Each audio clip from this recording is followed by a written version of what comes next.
ઘરની ક્વીન ચિંકી. આજે રવિવાર હતો અને ગટ્ટુ, ચિંકી અને પપ્પા હજુ સુધી સૂતા હતા. પણ મમ્મીને આજે બહાર જવાનું હતું, તેથી તે પોતે વહેલા ઉઠીને બધાને ઉઠાડી દે છે. શું થયું મમ્મી? તમે અમને જલ્દી કેમ ઉઠાડી દીધા? હા, આજે તો સન્ડે છે. આજે અમારે મોડા સુધી સૂવાનું હતું. જુઓ, તમે બધા ભૂલી ગયા ને કે આજે સન્ડે છે અને મારી ફ્રેન્ડને મળવા જવાનું છે અને હું કાલે સવારે પાછી આવીશ.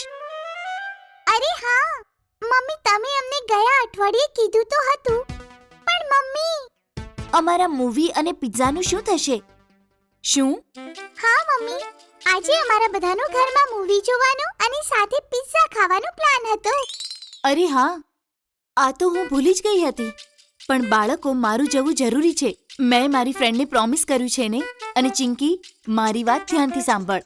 મમ્મી ચિંકીની પાસે આવે છે અને તેને કહે છે, શું થયું મમ્મી? ચિંકી, આજે હું તને ખૂબ જ જરૂરી જવાબદારી આપીને જઉં છું અને એ છે ઘરની જવાબદારી. મને ખાલી તારા પર જ વિશ્વાસ છે. એવું સમજી લે કે અત્યારથી કાલ સવાર સુધી, એટલે કે પૂરા 24 કલાક માટે તું જ ઘરની મોમ છું. તારે બધાનું ધ્યાન રાખવું પડશે. મમ્મીની વાત સાંભળી ચિંકી ખૂબ જ ખુશ થાય છે. શું સાચે? એટલે કે પપ્પા અને ગટ્ટુએ મારે કહેલી બધી વાત માનવી પડશે કેમ કે હું મોમ છું? હા ચિંકી બેટા, પણ તારે સારી રીતે તારી જવાબદારી નિભાવવી પડશે. Okay mummy. આટલું કહી મમ્મી ઘરેથી નીકળી જાય છે.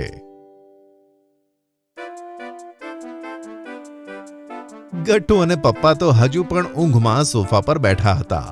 આ જોઈ ચિંકી દોડીને મમ્મીના રૂમમાં જાય છે અને તેમનો એક દુપટ્ટો લઈને બહાર આવે છે. અરે ચિંકી, તું આ શું કરી રહી છે? ગટ્ટુ, હવે કાલ સવાર સુધી મોમ હું છું અને તમે બંનેએ મારી વાત માનવી પડશે. આટલું કહી ચિંકી દુપટ્ટાને કમરે એવી રીતે બાંધી દે છે જેવી રીતે મમ્મી બાંધે છે. પછી તે પપ્પા અને ગટ્ટુને કહે છે, ગટ્ટુ, ચલો ઉઠો. તું જઈને આપણા રૂમની સફાઈ કર અને પપ્પા, તમે લિવિંગ રૂમ અને તમારા રૂમની સફાઈ કરો. સવારે ઉઠીને સૌથી પહેલા આપણે ઘર સાફ કરવું જોઈએ. મમ્મી પણ આવું જ કરે છે. ત્યાં સુધી હું કિચનમાં જઈને નાસ્તો બનાવું છું. ઓહો ગટ્ટુ, લાગે છે આજે ચિંકી આપણી જોડે બહુ જ કામ કરાવવાની છે. અને આપણે કરવું પણ પડશે પાપા, કેમ કે મમ્મીએ એમની જવાબદારી જાતે ચિંકીને આપી છે. પપ્પા અને ગટ્ટુ જલ્દીથી ચિંકીના બતાવેલા કામ કરવા લાગે છે. એટલી વારમાં ચિંકી કિચનમાં જઈને પોતાના ફેવરેટ સેન્ડવિચીસ તૈયાર કરે છે. સાથે સાથે તે બધા માટે કોફી પણ બનાવે છે. અરે વાહ ચિંકી, તે તો બહુ સરસ નાસ્તો બનાવ્યો છે ને. અને કામ કરીને નાસ્તો કરવામાં વધારે સારું લાગે છે. થેન્ક યુ પાપા. Thank you Gattu. જો કે હું વિચારતી હતી કે ભલે મમ્મી જતી રહી હોય, પણ આપણે હજી પણ આપણી મૂવી અને પિઝાનો પ્લાન એન્જોય કરી શકીએ છીએ. શું? કેવી રીતે ચિંકી? બસ એના માટે તમારે બંનેએ મારી બધી વાત માનવી પડશે. સારું ચિંકી, કેમ નહીં, પણ મને લાગે છે કે મમ્મી વગર આપણે કંઈ તૈયાર નહીં કરી શકીએ અને મને તો પિઝા નથી આવડતો. ટેન્શન ના લો પાપા. લાસ્ટ ટાઈમ જ્યારે મમ્મીએ પિઝા બનાવ્યો હતો ત્યારે હું એમની સાથે કિચનમાં હતી. તમે બસ ખાલી મારી મદદ કરજો અવન યુઝ કરવામાં અને વેજીટેબલ્સ કટ કરવામાં. અચ્છા, સારું ચિંકી. અને મારે શું કરવું પડશે ચિંકી? ગટ્ટુ, જ્યારે હું અને પાપા પિઝા રેડી કરીશું તો તારે લિવિંગ રૂમમાં મૂવીની તૈયારી કરવી પડશે. જેમ કે મૂવીની સીડી લગાડવી અને સોફા નીચે જમીન પર મેટ્રેસ પાથરવી. આપણે ત્યાં જ બેસીને મૂવી જોઈશું ને. Okay Chinki, done. પછી શું હતું? નાસ્તો કર્યા પછી ત્રણેય જણા પોતપોતાના કામમાં લાગી જાય છે. સૌથી પહેલા પપ્પા માર્કેટ જઈને પિઝા બનાવવાનો બધો સામાન લાવે છે. પછી ચિંકી તેમને બધું બતાવે છે. પપ્પા, પહેલા મમ્મી આ પિઝા બ્રેડ પર પિઝા સોસ લગાડે છે. ઓકે, લગાવ્યું ચિંકી. હા, હવે આની ઉપર આપણે વેજીટેબલ્સ રાખવાની છે.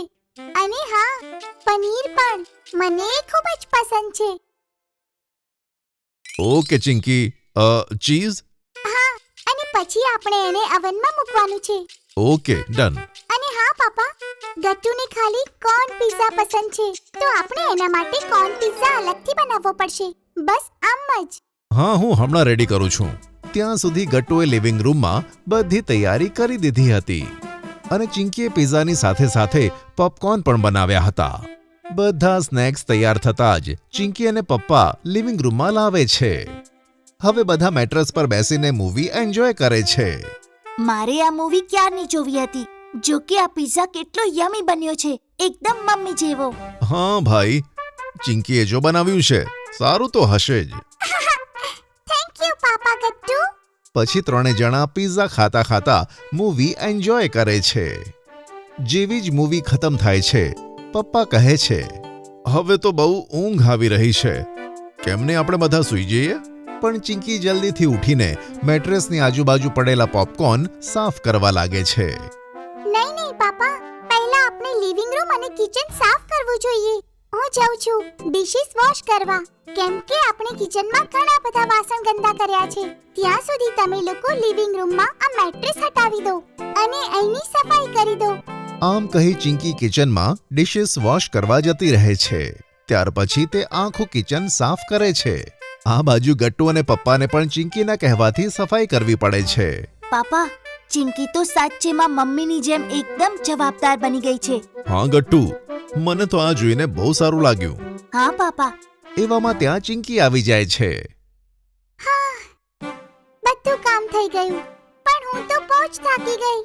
મમ્મી સાચેમાં કેટલી મહેનત કરે છે, એમના જેવું કોઈ નથી. આ તો એકદમ ઠીક કહ્યું ચિંકી કે મમ્મી જેવું કોઈ નથી, પણ તું એકદમ મમ્મી જેવી છે. પપ્પાની આ વાત સાંભળી ચિંકીને ખૂબ જ સારું લાગે છે. જ્યારે રાત્રે ઊંઘવાનો સમય થાય છે, ત્યારે ગટ્ટુ ચિંકીને ધીમેથી કહે છે, ચિંકી, મને તો ઊંઘ આવે છે. મમ્મી હંમેશા આપણને સ્ટોરીઝ સંભળાવે છે. મને તો એમની બહુ યાદ આવે છે. અરે તો એમાં શું ગટ્ટુ, આજે હું તને સ્ટોરીઝ વાંચીને સંભળાવું છું, મારી આ નવી સ્ટોરી બુકમાંથી. શું સાચે ચિંકી? તું સંભળાવીશ? Thank you. પછી ચિંકી ગટ્ટુને વાર્તા સંભળાવે છે. ચિંકીનો અવાજ સાંભળી પપ્પા ત્યાં આવી જાય છે અને આ દ્રશ્ય જોઈને ચોંકી જાય છે. અરે વાહ, આ બધું શું થાય છે અહીંયા? પાપા, તમે પણ આવીને ગટ્ટુની સાથે સૂઈ જાઓ. હું તમને બંનેની સ્ટોરી સંભળાવીશ, એકદમ મમ્મીની જેમ. પછી પપ્પા શાંત થઈને ગટ્ટુની જોડે આડા પડે છે. તો એકવાર એક જંગલમાં એક રીંછ હતો. રીંછની દોસ્તી એક પરી સાથે થઈ. જેણે રીંછને કહ્યું કે તે બિલકુલ પણ ખરાબ નથી લાગતો, પરંતુ ખૂબ જ સુંદર લાગે છે. થોડી વારમાં ચિંકી જુએ છે કે ગટ્ટુ અને પપ્પા સૂઈ ગયા છે અને એ પણ તેમની સાથે સૂઈ જાય છે. આ રીતે ચિંકી પૂરા 24 કલાક માટે મોમ બને છે અને પોતાની જવાબદારી સરસ નિભાવે છે. પણ તે એ પણ સમજી જાય છે કે મમ્મી બનવું કોઈ બાળકોની રમત નથી. જો તમને અમારી વાર્તા ગમી હોય તો ટૂન કિડ્સને લાઈક, શેર અને સબસ્ક્રાઇબ કરજો.